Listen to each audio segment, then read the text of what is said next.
telling people that genes are a library of possibilities. So we express 1.5% of our DNA. The other 98.5% is called junk DNA. And that 1.5%, that's 23,688 genes we express. We have 140,000 proteins that make up the physical body. How could you have more proteins than genes? It should be 1-to-1, because on one gene, you can have thousands of variations depending on the signal. So I hypothesize that other 98.5% has to be signaled by electromagnetism, that the receptor sites on the outside of the cells are hundreds of times more sensitive to energy or electromagnetism than they are to chemistry. Chemistry is a downward causation. So imagine the person elevating their energetic state. Well, they are going to literally select and instruct new genes, and those genes may be the ones that create more significant and faster changes in the body. I mean, how do you explain a person in one meditation that's blind that comes out as now seeing? Like, what happened there? With a stroke patient who was paralyzed for years is now moving a limb. I mean, it's not matter that emits a field. That's an illusion. It's the field that creates matter.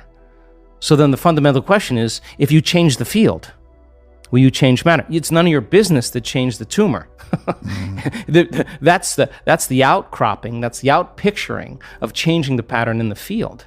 So getting people really good at this, and the closer they can connect to that unified field, the more their consciousness is connected to that consciousness, the shorter amount of time it'll take. And I believe I'm an eternal being. I believe I'm eternal. And in fact, all religions that you study always talk about you're going to be around for eternity, whether it's heaven or hell, whether it's karma or whatever, nirvana, consciousness is going to exist. So you're going to be stuck with yourself for a very long time, which then begs the question, well, if I'm waking up now and it's 2019 and I have this healthy body and this charisma and I'm successful, my goodness, I'm going to use the same passion, the life that I've created with those great habits, and I'm going to turn it inward, and I'm going to bloom like a flower in a new way.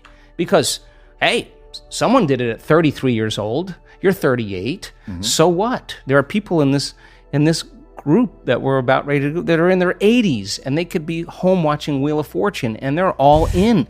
And you can't tell me you're too old to do this work. We have people in their 80s and a few in their 90s. I've seen their brain scans, and they know how to do it. And you know what? They're happy. You can't tell me you're too sick to do this work any longer. We have really, really sick people that have reversed very serious health conditions and even genetic disorders that there were no solutions for in medical science. And there were days that they doubted themselves.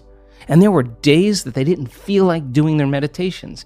And there were days they were in so much fear because the doctors told them they were stupid and they were going to die. And there were days they could have excused themselves and said, I have too much going on, I'm too busy. And they could have excused themselves and not done the work. But guess what? They did it anyway. They overcame the conditions in their environment. They overcame their beliefs. They overcame those programs, the conditioning.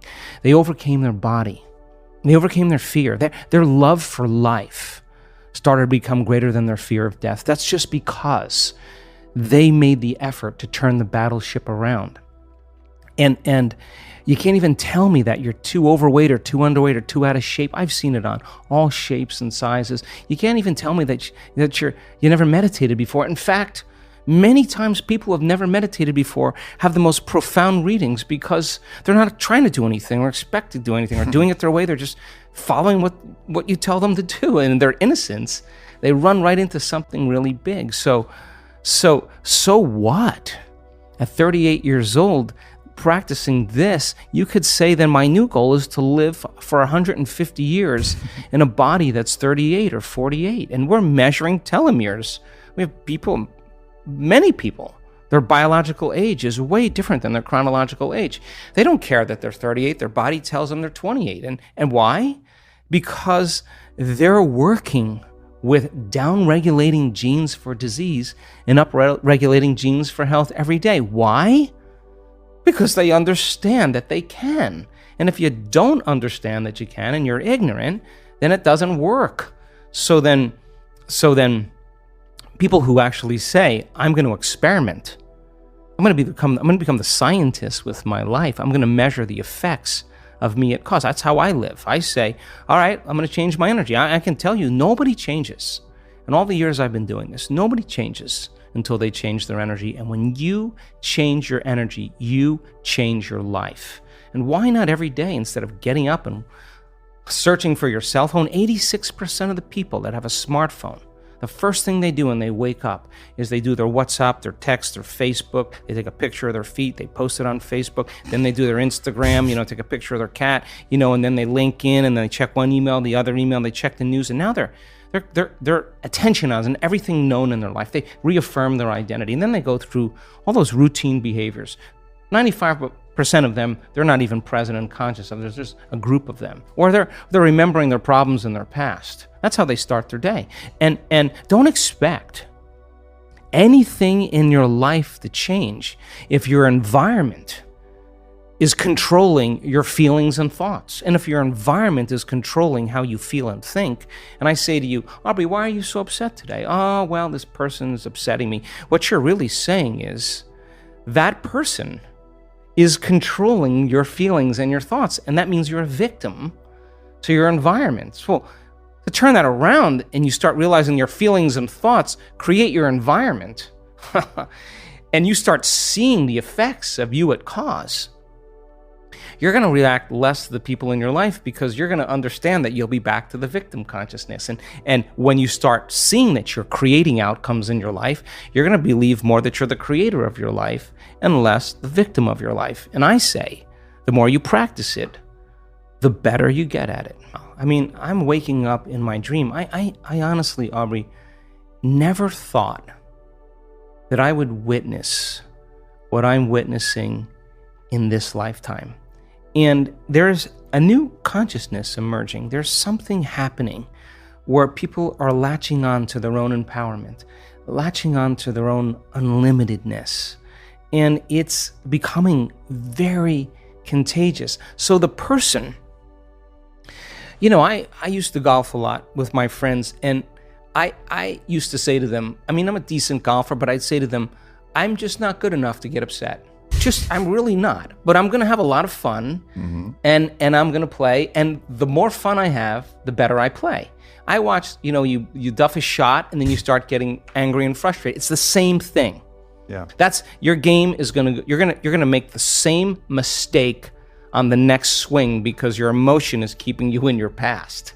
So you got to make a choice to self-regulate or not. And the ones that get right back on, that have ice water in their veins, that can settle down and refocus again, yeah, those are the ones that execute really well. So the person who can't get beyond themselves, it's just a matter of practicing. How many balls do you have to hit? How many punches do you have to throw? How many kicks do you have to throw? Till all of a sudden you start looking forward to doing it. And yeah, I can tell you this because I've been doing it for a very long time. Some days are easier than others, but I'm not going to give up. I'm just not. If I'm going to carve out some time, then I'm all in. I'm not going to shut my cell phone off. I'm going to disconnect from it. It's all going to be there when I get back. What I'm going to do is I'm going to make my inner world more real than my outer world. And step by step. You can't get impatient doing this. You can't get frustrated doing this. You can't get resentful doing this. You can't force it or control it doing it. I've seen what happens in the brain. You're going to make your brain worse. So sooner or later, you start figuring out that isn't it. And all of a sudden, you start following the instructions. And you start going, wow, that was really easy. What was I doing up to this point? Everything but the formula. You were doing everything else but the formula, doing it your way, analytical mind telling you to quit, it's too hard, you'll never get it. Yeah, those are the exact things that are standing in the way between you and your future. And every time you become conscious that you do that and you settle back down, that's a victory. Every time your body wants to get up and check an email or check the cell phone or get up and get a cup of coffee and you settle it down, you're telling the body it's no longer the mind, that you're the mind.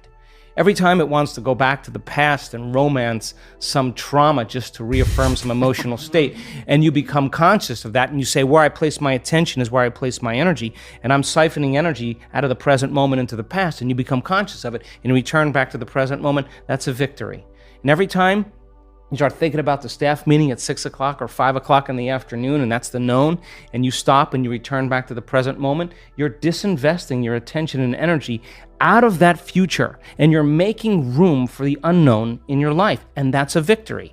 And when your will gets greater than the program, because most people lose their free will to programs, because they are on that wheel where you could take their yesterday and lift it up and set it on their tomorrow, because they're in the habit of doing everything in a routine way. So then when they lose their free will to a program, and their body, which is a habit, has become the mind, now their body's dragging them into a predictable future. And they've lost their free will to a program. And you sit down and your body is telling you, I'm going to die in this meditation. I'm going to suffocate. This is going to end. I can't. And you just keep settling it back down. Every time you do that, it's a victory.